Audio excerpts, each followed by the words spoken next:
Hello folks, welcome back to the channel. Today we're going to recap UFC 249. So, UFC 249, back.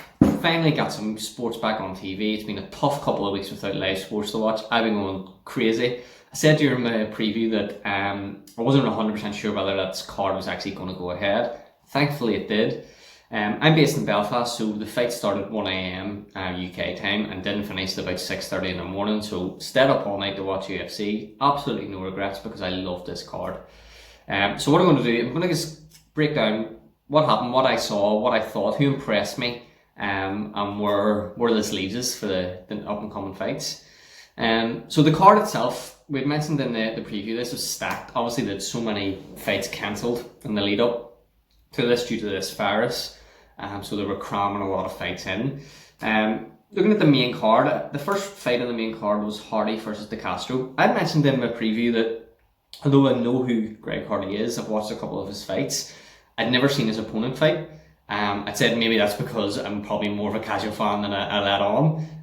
But I thought this was a strange one to have on the main card for the first fight of the main card, considering you look at the likes of Luque, who fought on the prelims. He was the first prelim fight. He'd fought Wonderboy Thompson in his last fight, and then you've Cerrone and Pettis, two absolute legends of the sports, are on the prelims, and then you've got Greg Hardy and De Castro, who have fought about 5 or 6 times, or sort of the main event. But with that being said, this is the first fight that on the main card. This was quite a bit disappointing. Thought De Castro was fighting well until Lucas appeared as if he had hurt his foot with a leg kick. And then for 2 full rounds, he didn't throw anything. So Greg Hardy did take that there on points. I wasn't overly impressed. With Greg Hardy, he's a big guy, he's strong, he seems to be getting better and he's piecing things together. But the way that heavyweight division is, you've got the likes of Ngannou, you've got DC, you've got Stipe and that. I'm going to say the likes of Greg Hardy is going to have to improve a lot to get into that mix and to be in the title contention. But yeah, he picked up the win. Then we move on to the Stephens and Kattar fight. This fight was flipping insane. Jeremy Stephens obviously missed weight, which was strange. He was something around 4.5 to 5 pounds over the weight limit. In commentary, they were talking about whether or not, because when these fighters cut weight, they use a lot of techniques. They use saunas, etc., to sweat out the weight. And maybe with this build up to this card, with everything that's going on, maybe the likes of Jeremy Stephens didn't have access to these tools to get the weight down. But I can't really imagine that's much of an excuse, considering every other person on the card managed to make weight. Weight class for me is always a strange thing, because if Jeremy Stephens doesn't really fight, if Jeremy Stephens has a lot of weight to lose, he's a big guy to get to 145. Should he really be fighting at 145? He's a big dude. To me, he looks like he could well be a 155 fighter. He's obviously been around the block and picked up many victories and many defeats throughout his career. He came up against a guy who I said in my preview, I really fancy this guy to go all the way. Calvin Kattar, I don't know if I'm saying his name properly, his surname, it might be Kattar. But he looked phenomenal in this fight.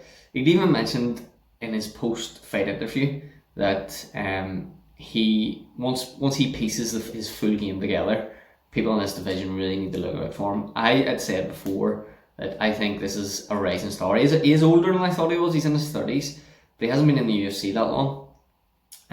He is a very experienced fighter, but I can see this guy climbing these ranks quickly. His boxing was phenomenal, and he ended that fight with Stephens really, really well after dealing with a lot of pressure early on from Stephens. So the next fight then was Ngannou and Rozenstruik, and I was texting Dan throughout this fight, and he was saying, I was basically, don't blink, you'll miss something here. And I think he was making a cup of tea, or he was on his phone or something, and he actually missed the fight. But I knew finally that one of these boys was getting sparked out very, very quickly, and I kind of assumed it was going to be Ngannou that inflicted the damage. The fight lasted about 20 seconds.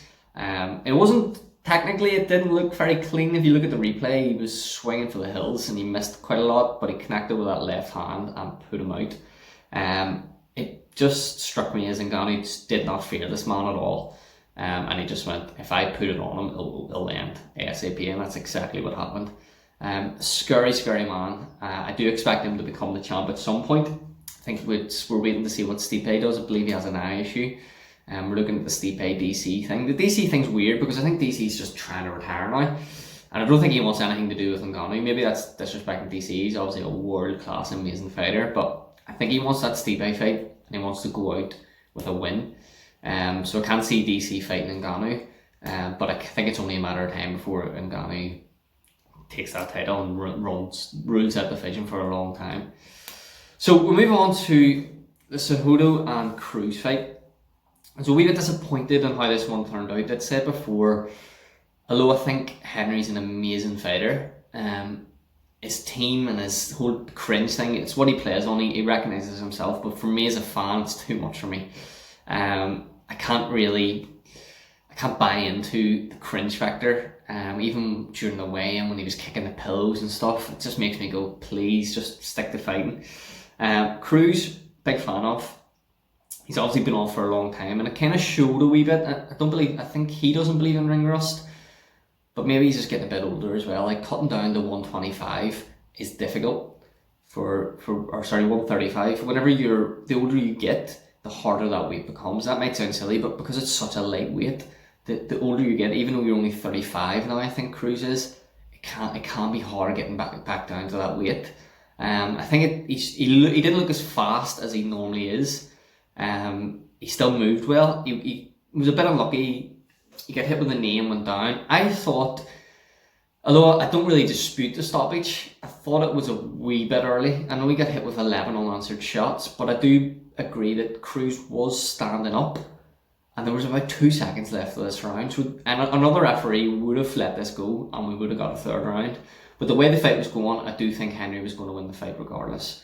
I think he just looked stronger, his leg kicks were outstanding, and yeah, congratulations. He then went on to retire after. Don't think he's really going to retire, to be honest. I didn't buy that at all.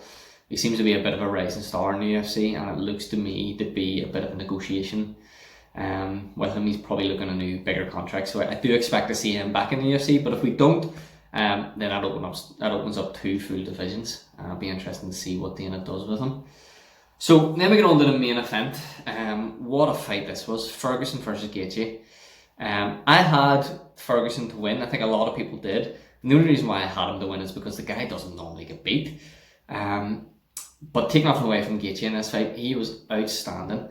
I don't think it was a perfect performance from start to finish, because one of the weird things about not having no crowd is you can fully hear the coaches. What I thought Gaethje done really well is he listened to his coaches. There was a period in the fight where his coach was telling him, you need to take 10% off these punches here. You do not need to take this man's head off with every single punch.